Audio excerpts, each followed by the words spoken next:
नमस्कार, मैं कंचन शर्मा, सहायक आचार्य प्राणी शास्त्र, राजकीय महाविद्यालय झुंझुनू से। आज का हमारा टॉपिक है यूरिया का निर्माण।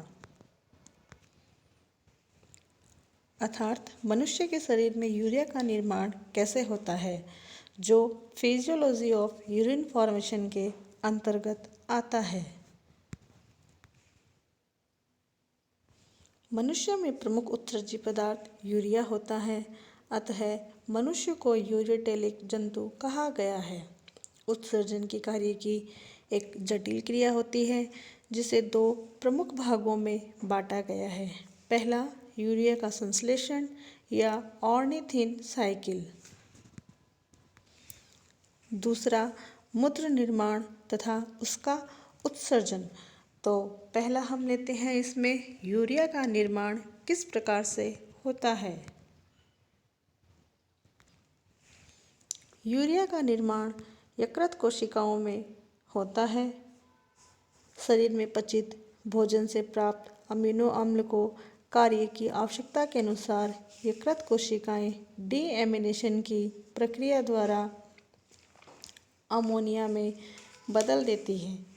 यह अमोनिया अत्यंत हानिकारक पदार्थ होता है, जिसे यकृत कोशिकाओं में कार्बन डाइऑक्साइड के साथ संयुक्त कर अपेक्षाकृत कम हानिकारक पदार्थ यूरिया में बदला जाता है। यूरिया का निर्माण दो अणु अमोनिया के और कार्बन डाइऑक्साइड मिलकर के यूरिया बनाते हैं। यूरिया का निर्माण विभिन्न एंजाइमों द्वारा उत्प्रेरित रासायनिक अभिक्रियाओं की एक चक्रीय श्रृंखला के द्वारा होता है।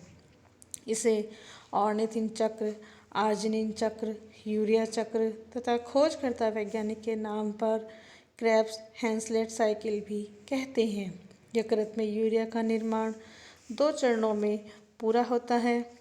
First, formation of ammonia bye deamination या निरामेशीकरण द्वारा अमोनिया का निर्माण, और दूसरा, यूरिया का निर्माण या सिंथेसिस ऑफ यूरिया। तो फर्स्ट हम लेते हैं formation of ammonia bye deamination. यकृत कोशिकाओं में शरीर की आवश्यकता से अधिक एवं निरर्थक अमीनो अम्ल का विएमिनीकरण कर अमोनिया का निर्माण किया जाता है। यकृत कोशिकाओं के माइटोकॉन्ड्रिया में अमीनो अम्ल के अणु ऑक्सीडेटिव डीएमिनेशन के फलस्वरूप अपने संगत कीटो अम्ल तथा अमोनिया का निर्माण करते हैं।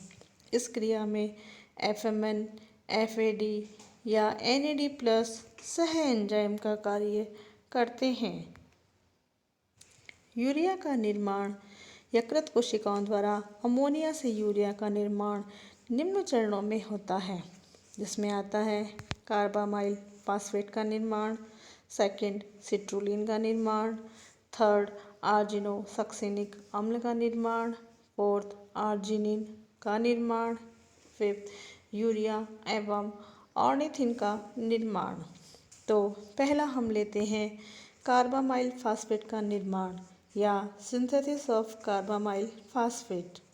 इस क्रिया में दो अणु एटीपी, CO2 का एक अणु तथा अमोनिया का एक अणु कार्बामाइल फास्फेट सिंथेटेज एंजाइम की उपस्थिति में संयोजित होकर कार्बामाइल फास्फेट का निर्माण करते हैं। अमोनिया के एक अणु का ऑर्निथिक चक्र में कार्बामाइल फास्फेट के माध्यम से ही प्रवेश होता है। सेकंड आता है सिट्रुलिन का निर्माण या फॉर्मेशन ऑफ सिट्रुलिन। इस चरण में एंजाइम ऑर्निथिन ट्रांस कार्बामाइलेज की उपस्थिति में कार्बामाइल फास्फेट ऑर्निथिन अमीनो अम्ल से संयोग कर सिट्रुलिन का निर्माण करता है। थर्ड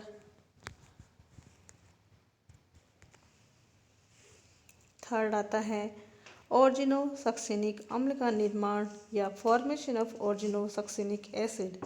इस क्रिया में एस्पार्टिक एसिड के एक अणु की उपस्थिति में सिट्रुलिन से संयोग करता है, जिसके फलस्वरूप ऑर्जिनोसक्सिनिक अम्ल का निर्माण होता है।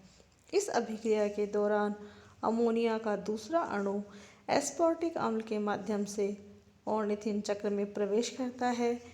क्रिया का उत्प्रेरण एंजाइम ऑर्जिनोसक्सिनिक सिंथेटेस के द्वारा किया जाता है। फोर्थ है ऑर्जिनिन का निर्माण या फॉर्मेशन ऑफ ऑर्जिनिन।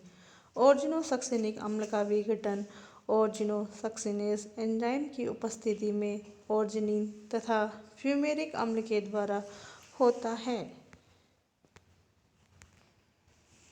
फिफ्थ आता है यूरिया एवं ऑर्निथिन का निर्माण। चक्रीय अभिक्रिया की इस अंतिम कड़ी में ऑर्जिनेज एंजाइम की उपस्थिति में ऑर्जिनिन का विघटन होता रहता है, जिसके फलस्वरूप यूरिया व ऑर्निथिन का निर्माण होता है। यकृत कोशिकाएं यूरिया को रक्त में मुक्त करती रहती है। इस प्रकार ऑर्निथिन चक्र में रुधिर में अमोनिया के साथ साथ CO2 को हटाकर रुधिर शुद्धिकरण में भी सहायक करता है।